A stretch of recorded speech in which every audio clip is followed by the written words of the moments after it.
우리나라에 잔치가 참 많죠. 뭐 이런 잔치 저런 잔치 있어요. 아이들 100일 잔치, 또 우리 어르신들의 그런 칠순잔치, 이런 잔치들이 있습니다. 그러니까 잔치도 이제 성격이 많이 다른 거예요. 그래서 오늘 본문에 잔치가 벌어졌다 그러니까 먼저 이 잔치가 어떤 잔치인지 하는 것들을 우리들이 잘 알아보셔야 됩니다. 이제 오늘 본문 누가복음 14장 16절에 보면 어떤 사람이 큰 잔치를 베풀고 많은 사람을 청했다 그랬죠. 자, 이제 잔치가 벌어진 거예요.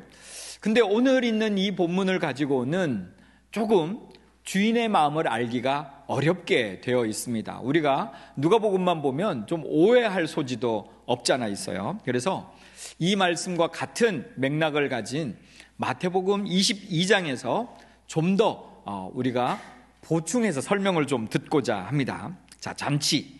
오늘 이제 22장 2절에 보면 어떤 임금이 배설한 잔치다 이렇게 되어 있어요. 그러니까 어떤 주인이 누구냐면 임금이었다라고 하는 거죠. 자, 이 임금이 어떤 마음으로 이 잔치를 배설하고 있느냐 하면 자기 아들을 위하여 이렇게 말하고 있습니다. 그러니까 이 잔치는 왕자를 위한 거예요.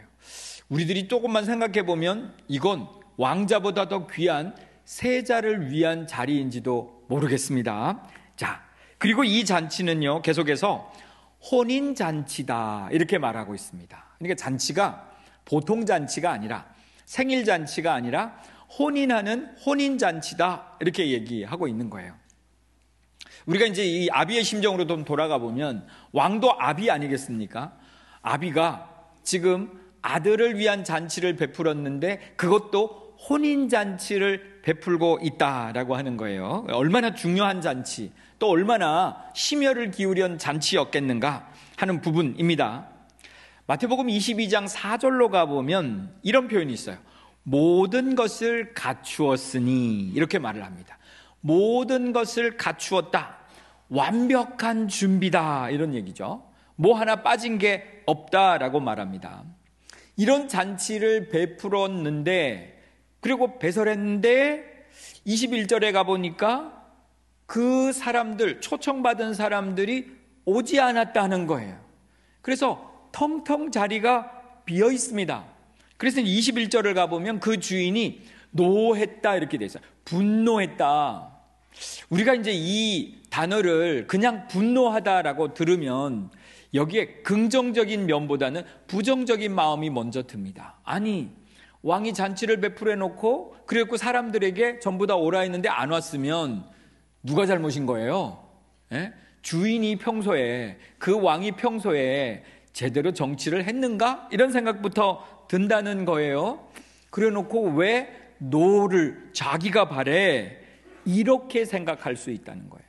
그렇지만 이 본문에서 이 주인의 지금 노하다라고 하는 것을 어떻게 해석해야 되는가, 이 부분이 오늘 본문에서 상당히 중요합니다. 이 본문에서 주인이 지금, 왕이 지금 어떤 걸 잘못하고 있는 것 같습니까? 정치를 잘못하고 있는 것 같습니까? 아니면 아무도 안 올 정도의 그런 허접한 그런 잔치를 베풀었겠습니까? 아무리 따져도 이 주인에게는 문제가 없는 자리였다는 거예요. 문제는 그럼 누구에게 있는 겁니까? 초청을 받은 사람들에게 있구나, 이런 생각을 먼저 할 수 있다는 거죠. 그렇기 때문에 이 주인은 지금 노했다라고 하는 이 단어를 잘 해석해야 되는데, 이것은 노한 것이 아니라 그냥 우리가 단순히 감정적으로 분노하고 있는 것이 아니라 그 잔치를 초청을 했는데 오지 않은 사람들에 대한 안타까운 마음, 애끓는 그런 왕의 마음, 주인의 마음이 느껴진다라고 하는 거죠. 그래서 오늘 이제 정말 이 잔치 자리에 다 왔으면 하는 그런 안타까운 주인의 마음이, 왕의 마음이 우리 모두에게 전달되어지는 간절한 시간이기를 소망합니다. 자, 이제 다시 한번 이 잔치를 좀 뜯어볼까요? 이 잔치, 오늘 본문의 주인은 그러면 누구일까요? 그분은 왕이라고 그랬어요. 우리의 왕 대신 누구를 얘기할까요? 하나님 아버지를 말합니다. 지금 이 잔치는 하나님 아버지가 배설해 놓은 잔치예요. 그리고 16절을 가보면 모두를 초청했다라고 말하고 있습니다. 그런데 아무도 오지 않았다라고 하는 거예요. 그러면 이제 이 주인이 할 수 있는 일은 여러 가지가 있을 겁니다만은, 하나는 아니 내가 이렇게 정말 준비를 잘하고 사람을 초청했는데 안 와? 야, 오늘 이제 문 닫어. 우리 잔치 끝이야. 이렇게도 얼마든지 할 수 있어요. 그런데 지금 노하다라고 하는 단어를 우리들이 달리 해석해 보면, 이건 사람들에게 분노를 쏟아내고 있는 것이 아니라 너무나 안타깝게 제발 좀 와서 이 잔치에 참여해라 라고 했는데 그 잔치에 참여하지 않았으니까, 그래서 안타까운 마음을 더 간절한 마음으로 담아서 이제는 범위를 넓혀가는 거예요. 그래서 이 점점점 많은 사람들이 올 수 있도록, 그러니까 이 주인은 이 잔치를 끝낼 마음이 전혀 없다라는 거예요. 취소하지 않는다는 거예요. 그러면서 이제는 뭐라고 얘기합니까? 이제는 시내의 거리와 골목으로 가라. 거기에서 어떤 사람을 초청합니까? 처음에 초청했던 사람들보다 훨씬 더, 우리가 소위 얘기하면 예전에는 신분사회 아닙니까? 신분이 낮은 사람들까지도 초청을 해라. 가난한 자, 몸이 불편한 자, 맹인들, 저는 자들, 이런 사람들까지 다 초청을 해라 그랬어요. 그래서 초청을 합니다. 그랬더니 어느 정도 자리가 채워졌어요. 그런데도 아직 빈자리가 있어요. 뭐 이만하면 됐지 이렇게 생각할 수 있는데, 이번에 더 높입니다. 더 넓힙니다. 그래서 이제는 너희가 산과 산울로 가라, 길로 가라, 저 먼 곳까지 가라. 그래서 훨씬 자리를 넓혔어요. 그래서 그 속에서 이 잔치의 소식을 제대로 듣지 못하고 있는 사람들까지도 다 초청해서 와라 이렇게 말하고 있는 거죠. 그러니까 주인이 얼마나 이 잔치에 사람들을 초청하고 싶어하는 마음인지 하는 것들을 우리들이 눈여겨볼 수 있는 장면입니다. 그러면서 이 주인이 안타깝게 정말 많은 사람들이 초청했으면 하는 메시지를 전하고 있다는 겁니다. 그러면서 17절에 이런 이야기를 해요.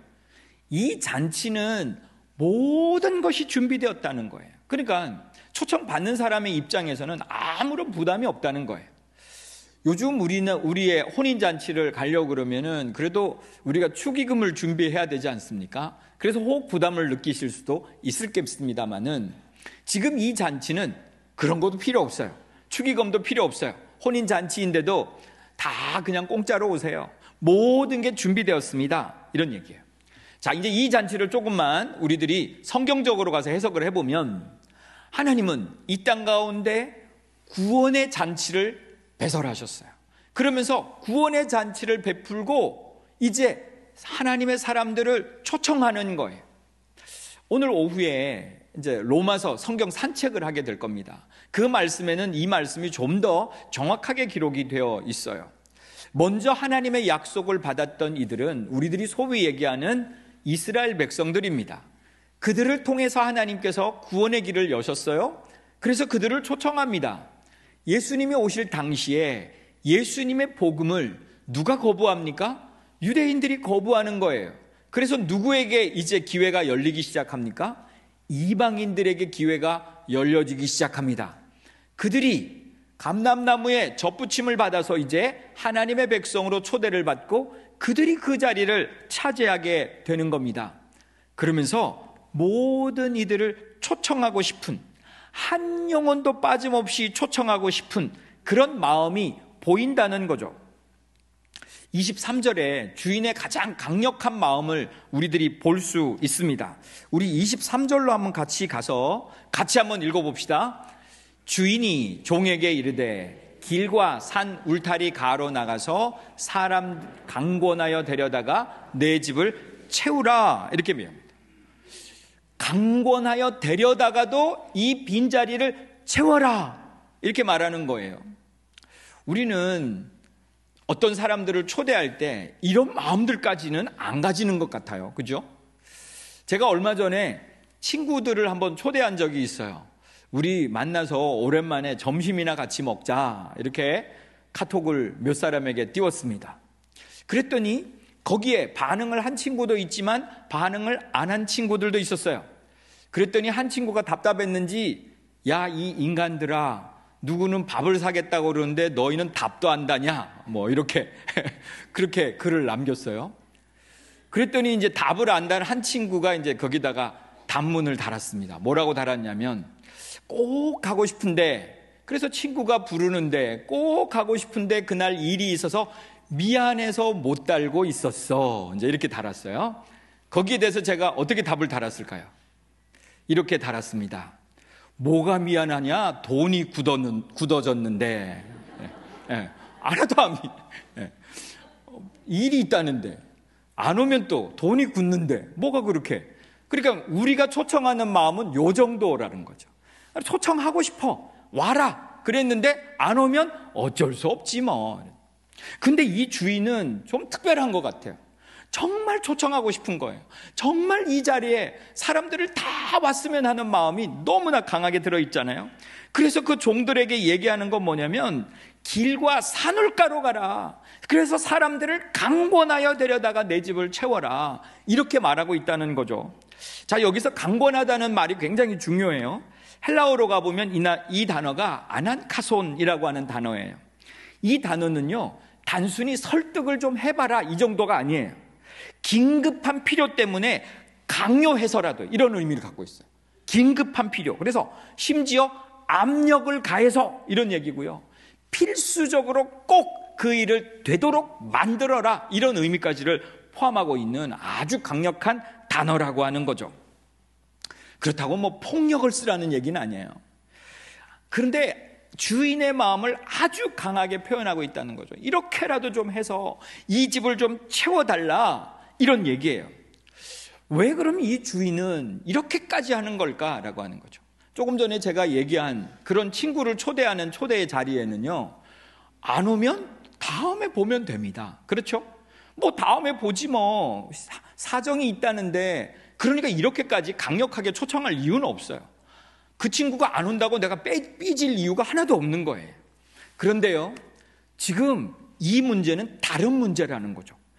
예수님의 어린 양 혼인잔치, 그 잔치에는 안 오면 어떻게 될까요? 다음에 기회가 있을까요? 기회가 없다라고 하는 겁니다. 또 다르게 이 문제는 생과 사의 문제라는 거죠. 이건 단순히 밥을 한 끼 먹고 안 먹고, 얼굴을 보고 안 보고의 문제가 아니라, 그 잔치에 오지 못하면, 그 잔치를 통해서 예수 그리스도와 혼인하지 아니하면 그 영혼은 멸망으로, 심판으로, 죽음으로 갈 수밖에 없는 잔치의 자리다라는 거예요. 그래서 이 주인은 그걸 너무나 잘 알고 있기 때문에 이 빈자리를 견디지 못하는 거예요. 자리가 남아있다라고 하는 것은, 빈자리가 남는다라고 하는 것은, 누군가는 영원한 생명을 잃어버리고 영원한 멸망의 길로 간다라고 하는 의미를 가지고 있다는 것이죠. 신학자 중에 A.W. 토저라고 하는 분이 계신데, 이분은 이런 이야기를 했어요. 하나님은 우리가 생각하는 것보다 훨씬 더 큰 분이고, 그분의 사랑과 자비는 인간의 상상을 초월한다 그랬어요. 지금 이제 이 말씀인 거예요. 우리는 대충 해보다가 안 되면 아유 그래 다음에 이렇게 하고 많은 반면에, 하나님은 너무너무 안타까워서, 그 영혼이 멸망받는 것이 너무나 안타까워서 어떻게든 초청하고 어떻게든 초청을 해서 이 자리를 채워야 되는 그 마음을 가지고 있다는 거예요. 이것이 바로 우리에게 강력하게 임하여 계시는 하나님의 사랑과 자비인 줄로 믿습니다. 우리 영혼을 사랑하시는, 한 사람이라도 구원받기를 원하시는 하나님의 사랑과 자비가 오늘 이 자리에 묻어 있다라고 하는 거죠. 그리고 이 자리는 특정한 사람들을 위한 자리가 아니라는 거예요. 누구든지 올 수 있는 자리라는 겁니다. 그래서 이제는 저는 자들도, 몸이 불편한 자들도 오고, 그리고 또 다르게 저 복음을 제대로 듣지 못했던 저 멀리에 있는 길과 산울가에 있는 그들까지도 올 수 있는 자리다. 그래서 어떻게든 그들에게 이 소식을 전해야 된다. 그래서 더 멀리 가라는 거예요. 이제는 시내만 가지 말고 저 구석구석까지 가라. 오늘 우리의 선교사님들이 그런 역할들을 하고 계시죠. 저 구석구석까지, 미전도 정도까지 가서 이 복음을 전하는 거예요. 잔치자리가 있다고, 그렇게 초청하고 있다고, 이 자리에 같이 가자고 말씀하고 있다라고 하는 겁니다. 하나님은요, 오늘 우리를 향해서 이렇게 얘기하는 거예요. 나는 이 빈자리를 보면 참지를 못하겠어. 너무너무 마음이 아파. 그렇기 때문에 영원한 멸망으로 갈 그들을 너희들이 가서 어떻게든 이 하나님의 마음을 좀 전해줘. 그래서 그 자리에 참여할 수 있도록 해줘 라고 주님이 말씀하고 있는 본문이라고 하는 거예요. 오래전에 읽었던 책 하나가 있어요. 목적이 이끄는 삶이라고 하는 책이에요. 저도 너무 뜻깊게 읽었고, 제가 이 교회 부목사 시절에 우리 교회는 목적이 이끄는 40일 해서 그 40일을 진행한 적도 있습니다. 이 책은 참 귀한 책이었는데 그 중에 딱 기억나고 있는 그런 예화가 하나 있어요. 그 실제적인 이야기인데, 릭 워렌이라고 하는 세들백 교회 목사님이 이 책을 지으셨는데요, 그 아버지의 얘기를 하십니다. 아버지가요, 이제 임종의 시간이 온 거예요. 이제 아버지가 연세가 많으셔서 이제 임종의 시간을 맞고 있는데, 그때 이 목사님도 참여하신 거예요. 그때 이 목사님 무슨 생각을 하고 있냐면, 아버지가 남긴 유산이 얼마인가 이런 생각을 하고 계셨다는 거예요. 근데 아버지가 갑자기 누워 계시다가 눈도 못 뜨시다가 갑자기 벌떡 일어나시는 거예요. 그리고 한 소리를 지르셨어요. 그 소리가 뭐냐면, 한 사람이라도 더, 이렇게 소리를 지르셨다는 거예요. 그 아버지는 오래전부터 이 땅에 살면서 전도자로 사신 거예요. 모든 이들에게 복음을 증거하기 위해서 전도자로 사셨어요. 그런데 그 죽음의 순간, 정말 마지막 이제 한마디를 할 수 있는 그 순간에 이분은요, 자녀들에게 어떤 이야기를 남긴 게 아니에요. 그는 한 사람이라도 더 구원하라는 얘기죠. 그 얘기를 하시고 임종을 하신 거예요. 이게 릭 워렌 목사님을 향한 유언의 말씀인 거죠. 그 말씀을 마음속에 새기면서 그가 교회를 개척하고 열심히 복음을 전합니다. 그래가지고 그 세들백이라고 하는 교회는 이제 미국에서 큰 교회를 이루는 메가처치가 되었다는 겁니다. 오늘 이 아버지는, 릭 워렌 목사님의 아버지는 정말 그 하나님의 마음을 너무나 잘 알고 있던 분이에요. 그 마음을 아니까 이제 천국을 가야 될 그 순간에도 나는 이제 내 일 다 했습니다 라고 한 것이 아니라, 마지막으로 외칠 수 있는 그 짧은 시간에 한 사람이라도 더 구원하라고 그렇게 자녀들에게 유언을 하고 세상을 떠나셨던 거죠. 오늘 누가복음 14장에 나오는 이 주인, 바로 그 마음인 거예요. 정말 한 영혼을 위한, 그래서 천국잔치에 초청하고 싶은 그 마음이 차고 넘치는 거예요. 아직도 이 비어있는 자리를 보면 너무너무 마음이 아파가지고, 멸망으로 가는 그 한 영혼 돌아와서 저 자리를 채우게 해주십시오, 저 자리가 찼으면 좋겠다고 간절하게 애타게 말씀하고 있는 본문, 바로 오늘의 본문이다 라고 하는 거죠. 자, 이렇게 안타깝게 부르고 있는 주님이 있는 반면에, 주인이 있는 반면에, 오늘 본문은 대조적으로 이제 초청받는 사람의 모습이 나옵니다. 이들은 하나같이 거절을 했어요. 그래서 18절에서 20절을 보면 이제 꼭 우리 현대인들이, 내가 지금 복음을 전하고 있는 분들이 변명하고 있는 아주 전형적인 그 변명의 이유들이 오늘 본문 가운데 잘 나타나 있습니다. 먼저 18절입니다. 18절 이렇게 되어 있어요. 나는 밭을 샀음에 아무래도 나가보아야 하겠으니 청컨대 나를 양해하도록 하라 그랬어요. 밭을 샀다. 밭을 산 건 뭘 얘기할까요? 재산입니다. 일, 직장, 성공, 이런 것들을 얘기하는 거예요. 현대인들은 아주 그냥 입에 달고 사는 단어가 바쁘다는 거예요. 바빠요. 이것 때문에 바빠요. 저것 때문에 바빠요. 그래서 이거 하나면 다 끝나요. 뭐라고 누가 얘기하면 나 너무 바빠 이렇게 얘기합니다. 돈 벌어야 된다는 거예요. 좀 더 심각하게 얘기할 수도 있어. 목구멍이 포도청이다. 그래갖고 나는 못 가겠다. 할 말이 없어요. 할 말이.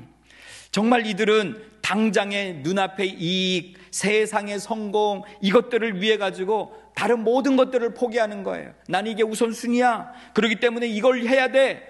그러면 사람들이 할 말이 없어지는 겁니다.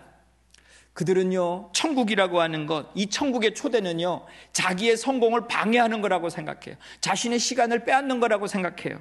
그래서 지금 돈보다 더 중요한 게 어딨어? 먹는 것보다 중요한 게 어딨어? 나의 성공보다 중요한 게 어딨어? 나는 그것 때문에 못 가겠어 라고 이야기한다는 거죠.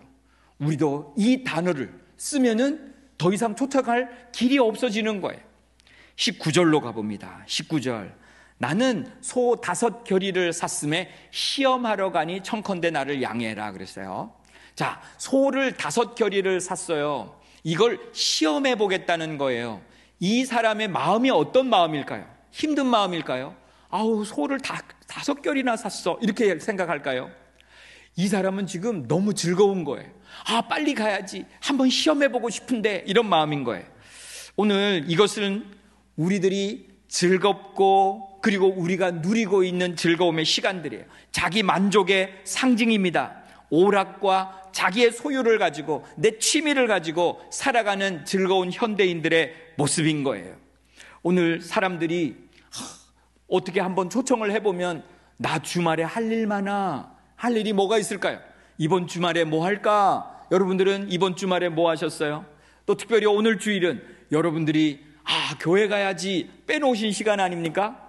다른 사람들은 어떨까요? 교회 밖에 있는 사람들은 단풍이 지는구나, 너무 아쉽다, 어디로 갈까요? 이 산 갈까요? 저 산 갈까요? 그러면서 깊어가는 이 가을을 조금이라도 만끽하기 위해서 오늘도 많은 분들이 계획을 세우고 나가셨을 거예요. 우리 아이들이랑 캠핑 가야 돼요. 어떤 분들은 좀 더 시간을 내서 해외여행 가야 돼요. 밤에는 넷플릭스 봐야 돼요. 취미, 레저, 자기개발, 이런 것들이 우리들에게 가득 차 있습니다. 그러면서 이 즐거운 포기 못하겠어요. 그래서 안 됩니다, 못 갑니다 라고 얘기할 거예요. 잔치의 초대는요, 그들에게는 도리어 억압이에요. 종교는요, 너무 재미없는 일이에요. 여기 와가지고 1시간 예배를 드려라. 와, 그렇게 재미없는 시간에 날 초청하다니. 세상에는 즐거운 것들이 너무 많은데, 이렇게 얘기하는 거죠. 생각해 보시면요, 그들이 즐겁게 사는 것 같죠. 여러분도 부러우시죠? 나도 교회를 안 다녔으면 지금 어느 산에 가 있을까? 그렇죠? 내가 교회를 너무 빨리 나왔어. 나이가 좀 들고 힘이 없을 때 나왔어야 되는데. 여기 계신 분들이 그렇게 생각하시지 않을까요? 그런데요, 한번 생각해 보십시오. 이게 내 자신만 아는 거예요. 현대 이 시간만 아는 거예요. 눈앞의 것만 아는 거예요. 나의 지금 일시적인 즐거움을 내가 바라보다가 영원한 즐거움, 영원한 기쁨, 영원한 생명을 잃어버리는 겁니다. 오늘 즐거움이 일시적인 것이 아니라 영원한 즐거움과 기쁨이 되어지시기를 주의 이름으로 간절히 축복합니다. 또 다르게 20절을 가보면 이렇게 돼 있어요. 나는 장가 들었으니 그러므로 가지 못하겠노라. 장가를 들었다. 이것은요, 가장 친밀한 관계를 얘기하는 거죠. 친밀한 관계. 그래서 우리들은 가족도, 그리고 내가 친밀한 사람들과의 시간들을 소중하게 여깁니다. 특별히 우리 요즘 젊은이들은 가정을 참 소중하게 여겨요. 그래서 개인적인 행복을 보장받고 싶어 해요. 침해당하고 싶어 하지 않습니다. 안락한 삶을 추구해요. 이건 현대인들의 어떤 면에 있어서 가장 인간적이고 그럴듯한 핑계입니다. 내가 누구 때문에, 가족 때문에, 남편 때문에, 아내 때문에, 아이들 때문에 내가 못 가겠어요. 그들과 시간을 가져줘야 돼요. 누가 반대해요. 아이들 교육해야 돼요. 이런 이야기들 우리가 하면 더 이상 할 말이 없어지는 겁니다. 그래서 우리는 더 이상 초대할 수가 없다는 거예요. 그래서 우리는 물러나야 될까요? 물러나야 될까요? 왜요? 우리들이 생각해보면 가정은 너무 소중하지만 가정을 통해서 우리가 영원한 생명을 잃어버린다면 이것은 진정한 가족 사랑이 아닌 것입니다. 진정한 가족 사랑은 내가 그들에게 영원한 생명을 전해주는 것으로 내가 온전히 하나님 앞에서 저 영혼 구원하는 것입니다. 깨닫는 은혜가 있기를 간절히 소망합니다. 지금 내가 일시적으로 그들의 이야기를 들어주고 그들과 함께 즐거움을 나누는 것이 중요한 것이 아니라 정말 그들에게 어떤 면에 있어서도 이 생명 전해주는 것이 내가 가장 가족 사랑하는 것입니다 라고 하는 것을 깨달아야 된다는 거죠. 하나님과의 친밀함은 외면해 두고 내가 가족과의 친밀한 것으로 내가 살겠습니다. 이것은요, 어떤 면에 있어서 이 시대의 또 다른 어떤 우상숭배일 수 있어요. 하나님보다 더 귀한 것이 없습니다. 하나님보다의 관계보다 더 귀한 것이 없다는 얘기예요. 우리는 유한한 가족과의 사랑, 내가 주변에 있는 사람들과의 사랑을 나누는 것도 중요하지만 무한한 영원한 하나님과의 사랑 깨달을 수 있는 은혜가 있기를 간절히 소망합니다. 오늘 우리가 이 시간들을 보면 어떤 사람들은 바쁘다고 그래요. 그리고 즐거움에 빠져 있어요. 그러면서 가족과의 소중한 시간들을 가지고 애써 이 초대를 무시하고 있는 모습 보고 있습니다. 다 어떤 면에 있어서 고개가 끄덕거려집니다. 저들이 먹고 살려니까 어쩔 수 없잖아. 그렇게 고개가 끄덕거려집니다마는 우리가 이렇게 생각한다면, 저들이 멸망의 길을 가고 있는데 라고 생각한다면 우리는 생각을 달리 바꾸어야 된다는 얘기죠. 전도에 대해서 우리가 새생명 주제에 초청을 해야 된다는 거에서 여러분이 어떤 마음을 갖고 있습니까? 어떤 분들은 큰 부담과 짐이 된다고 그래요. 그래서 이 가을에 좀 다른 얘기 해주세요, 이렇게 저에게 직접적으로 얘기한 분도 있었어요. 그래서 제가 그 생각을 하면서 정말 그래야 될까? 산 좋다는 이야기, 우리가 평안한 이야기, 이런 얘기를 하면서 이 가을을 보내야 될까? 왜냐하면 가을은요, 열매가 익어가는 계절입니다. 영혼 추수의 계절을 우리가 생각해 본다면 제가 다른 얘기를 할 수가 없어요. 오늘 또 다르게 우리들이 할 것은요, 왜 이렇게 내가 힘이 들까라고 하는 거예요. 우리는 결과 때문에 힘이 듭니다. 내가 그렇게 애를 써봤는데 안 됩디다. 그래서 내가 힘이 듭니다. 이렇게 얘기하는 거예요. 오늘 본문을 가서 자세히 읽어보십시오. 우리가 지금 누구의 입장이냐라고 하는 거예요. 여기는 지금 주인의 입장이 있고요, 종의 입장이 있어요. 우리가 힘든 이유는 우리가 누구의 입장에 서 있냐면 주인의 입장에 서 있는 거예요. 주인은 뭡니까? 자리를 베풀하고 잔치를 배설하고 이 자리를 채울 의무가 있고 결과를 기다리고 있는 분은 누구입니까? 주인이에요. 그건 주인의 몫이에요. 우리의 몫은 어디에 있는 겁니까? 우리는 주인이 아니라 종이에요. 주인이 시키는 대로 하면 되는 거예요. 우리는 좀 더 편안한 것으로 결과에 따라가는 것이 아니라 오늘 하나님의 말씀에 순종할 수 있는 은혜가 있기를 간절히 소망합니다. 주님이 주변을 가라고 그러면 가고, 주변이 또 거리를 가라고 그러면 거리를 가고, 저 길과 산 울타리로 가라, 아멘 하고 가는 거예요. 가서 전하는 거예요. 초청하는 거예요. 이것이 우리의 모습이다라고 하는 거죠. 그런데 초청할 때 우리들이 어떤 마음을 가져야 되는가? 다시 말씀을 드리지만 강권하여 데려다가 내 집을 채워라. 이 아난카손이라고 하는 단어를 꼭 기억하십시오. 정말 간절한 주인의 마음이 있고 이건 너무나 꼭 해야 되는 일이야, 어떻게 매달려서라도 그들을 좀 같이 이 자리에 참여해서 구원받게 하자, 이렇게 하는 하나님의 절박한 사랑의 명령이라고 하는 것이죠. 이게 하나님의 가장 강력한 사랑의 표현이라고 하는 것이죠. 이제 종은 그 심정을 가지고, 똑같은 주인의 심정을 가지고 나가서 주의 말씀을 증거하는, 그래서 순종하는 우리가 될 수 있기를 간절히 소망합니다. 이제 이 말씀을 듣고 우리는 어떻게 해야 될까요? 실천의 장으로 좀 가봅시다. 여러분들이 지금 이 시간에 혹 포기하고 있는 줄도 몰라요. 근데 해봤는데 안 되겠어, 이번에. 난 10년 동안 했는데 안 되겠어. 어떤 분이 그렇게 얘기를 하시더라고요. 제가 10년 동안 또는 더 넘게 VIP로 계속 적어냈는데요, 그 친구 교회 안 와요. 그래가지고 이번에 VIP를 안 적어냈다는 거예요. 이게 주인이 보면 얼마나 마음이 아픈 일일까요? 10년이 아니라 20년 동안 30년 동안이라도 그 영혼 구원하겠다고 하면 우리가 끝까지 한번 해봐야 될 거 아닙니까? 하다가 중간에 포기하면 어떻게 되는 겁니까? 포기하지 말기를 주의 이름으로 간절히 축복합니다. 거절당할까봐 두려워했던 마음들이 있어요. 그래서 선뜻 초대의 말을 못하고 다시 삼킨 분들이 계실지도 모릅니다. 오늘 다시 용기를 냅시다. 우리는 주의 말씀에 순종하는 거예요. 한 번 더 찾아가십시오. 한 번 더 전화하십시오. 한 번 더 진심을 담아서 그들을 초청할 수 있기를 주의 이름으로 간절히 축복합니다. 우리의 사명은 명확합니다. 그들을 데려다가 내 집을 채우라는 거예요. 근데 여기에 우리는 그들의 마음을 움직일 수 없다는 겁니다. 이게 한계예요. 그럼 우리는 어떻게 해야 될까요? 그들의 마음을 열 수 있는 가장 강력한 무기를 사용해야 합니다. 그게 뭡니까? 기도입니다. 기도입니다. 우리는 그들의 입심을 못 따라가요. 말빨이 너무 세니까. 그래서 우리들은 입을 다물어 버리는 거예요. 하다가 중간에 막 입을 다물어 버리는 거예요. 조금 전에 얘기했죠. 그 얼마나 그럴듯한 핑계를 대는지. 우리가 그들의 마음을 열 수 있는 힘은 없어요. 그러기에 오늘 우리들은 강력한 기도로 나가야 합니다. 우리의 기도가 강력해질 때에 그들의 마음도 열리게 될 줄로 믿습니다. 이번 주간 우리는 이 일을 위해 가지고요, 온 성도들이 릴레이로 금식합니다. 누구는 아침, 누구는 점심, 누구는 저녁, 이렇게 우리가 돌아가면서 기도하고 또 그 영혼을 위해 기도하다가 오늘 그 영혼이 주님 앞으로 돌아오는 놀라운 은혜가 있기를 간절히 소망합니다.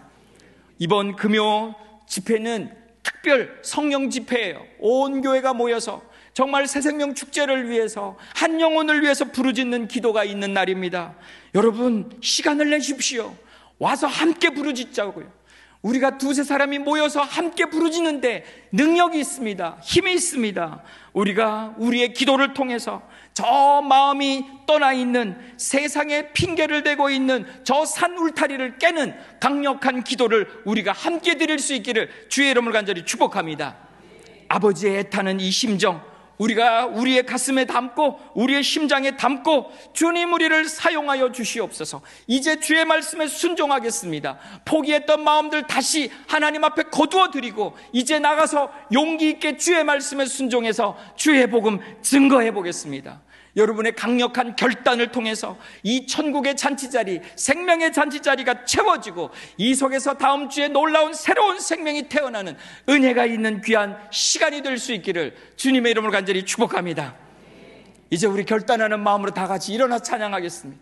하나님, 제가 기도하겠습니다. 한 영혼 이번 주에 나가 전도하겠습니다. 하나님, 그 영혼 붙들어 주시옵소서. 이런 마음으로요, 주님의 마음을 내게 주시옵소서. 오늘 우리가 그 찬양, 또 주님의 음성을 들으면서 주님의 명령을 우리가 들으면서 이 찬양하며 결단하고 한 영혼 구원하게 해달라고, 새생명 축제 가운데 함께 해달라고 우리가 통성으로 이 시간 기도하겠습니다.